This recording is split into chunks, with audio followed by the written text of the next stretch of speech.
All right, we're getting ready for the 106th running of the Indianapolis 500. That's Shaun. I'm Tom. This is Christian Lundgaard. Hey, Christian, how are you? I'm good. How are you? Good. You getting pretty psyched about running this race coming up on Sunday? Yes, absolutely. It's my first, and I'm proud to be the first Dane to ever do it. Well, that's interesting. It is, yeah. Yeah, your English seems to be really good. Yes, I lived in the UK last year, so I picked up some stuff. Yeah. Do you like American English better than English? I mean, it's difficult for me to really answer because my girlfriend and my family always says, even my friends in the team says, you got a very British accent. And even though that I live here now, I don't change for some reason. Where do you live? Where do you live here? So I live up in Carmel. Oh, yeah? Yeah, up north, yeah. Carmel, Indiana. Yes. It's a nice, sweet place. From Denmark. Yes. So you are a Dane. Yes. And this has to be pretty cool. How did you know about the Indianapolis 500 as a kid? Was it something you guys would watch on TV? I didn't really watch the 500 until the last couple of years, because obviously I was growing up in the sort of ranks of Monaco, right? Same weekend, we didn't really... Well, we knew that there was a race in America, but it wasn't really as big as what we were thinking at that point, because I've grown up in the culture of Formula One, raced throughout the ladder, was with a Formula One team for 5 years. And then a couple of years ago, my brother and I... my brother always watches the 500 for some reason, and I never really picked up on it until a few years ago, where I was watching it with him. And then I watched all IndyCar races last year. Prior to the call, I had to go do a test, which I thought was a bit of a coincidence. And then, 2 months later after a call, I did the Indy GP here. Yeah. And now I'm here. Yeah. Full time. Is it at all scary going around this track for the first couple times when you're... Ovals are scary for us that hasn't grown up in that environment. I think, kind of just getting used to the way you feel the car is so different, because you're just you don't really know where you've got the car, and it's just such a different way of feeling the car, because I'm used to street circuits, road circuits, where everything's moving around, where you feel the car all the time, where here you just want it as stuck as you can to a certain point, but you don't really want it to move, and it's all sort of in your conscience that you don't want the car to do anything unfriendly, right?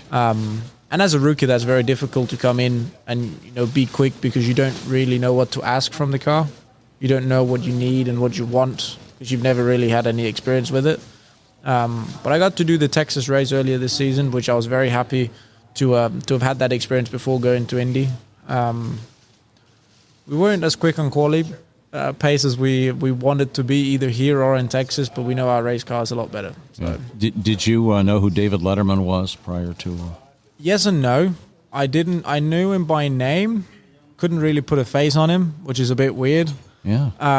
But after I've got to meet him and got to understand the whole culture of the team, how everything came together, it all makes more sense. I mean, it's good to have people like David and Mike and Bobby here, to support us.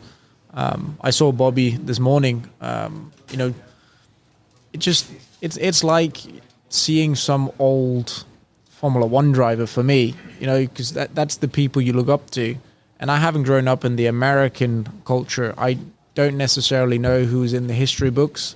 But then when you're here, you spend a bit of time, you hear new names, and then when you get to put a face on them, you get to meet them. It's just a whole new thing.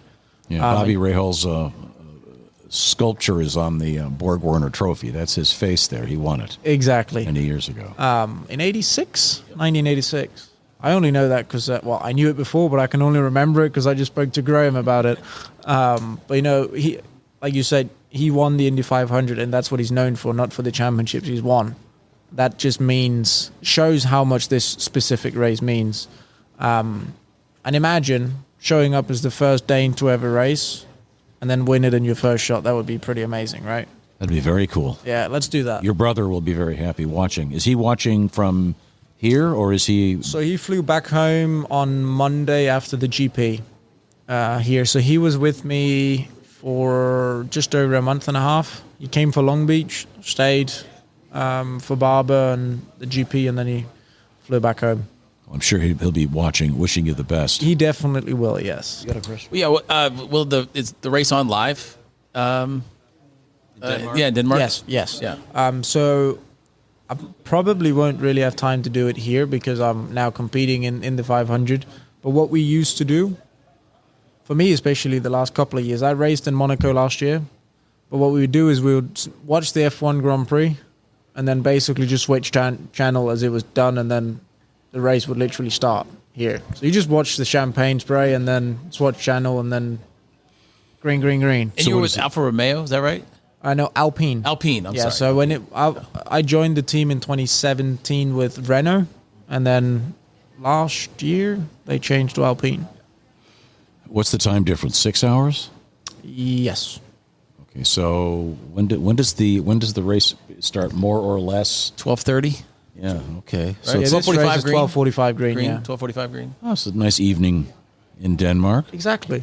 Okay. You know, what a day in motorsport. Kidding. Yeah, that's cool. Monaco Grand Prix straight into the Indy 500. So what was the connection? I know you kind of glossed over the, you had a connection to the IndyCar to get the test and all that, but what was it with Rahal Letterman Lanigan that, I guess, what was the connection there that got you to that specific team? So I had a call from my boss at that time from Alpine, the managing director for the academy. And he called me and asked if I would be interested in doing an IndyCar test. At that point, I was in the middle of Formula 2. I think it was straight after Monaco, actually. I think it must have been straight after Monaco. And I think the call I had must have been straight after, the Monaco and Indy 500. So it must have been in a couple of weeks' time, just a year ago. And then I was like, yeah, you know what? Why not? Let's. It's a new car. I want to drive a new car. I want to get experience and have fun with it. And then I remember I had a meeting with him together with Piers. And then a few weeks later, I was over here driving around Barber. Well, we certainly wish you the best. When you go to sleep here in the States, do you dream in English or in Danish? So it's a funny question because I had a conversation with my girlfriend about this yesterday because obviously she is Danish. So when she comes over here, she's very worried that no one will understand her because English isn't her first language. And when I do PR events and I do all sorts of stuff, I need to think in English, but it isn't necessarily what comes to mind first.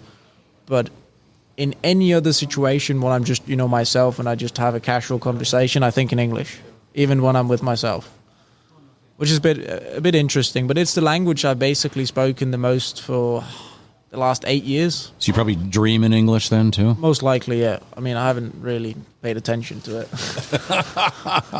Okay, thank you. I wake up and I know I've had a dream, but I don't really think which language it was in. But I'll pay attention next time. Thank you very much, Christian. It's great seeing you. Have a great race. Thank you. Thank you for your time. Thank you. Good luck.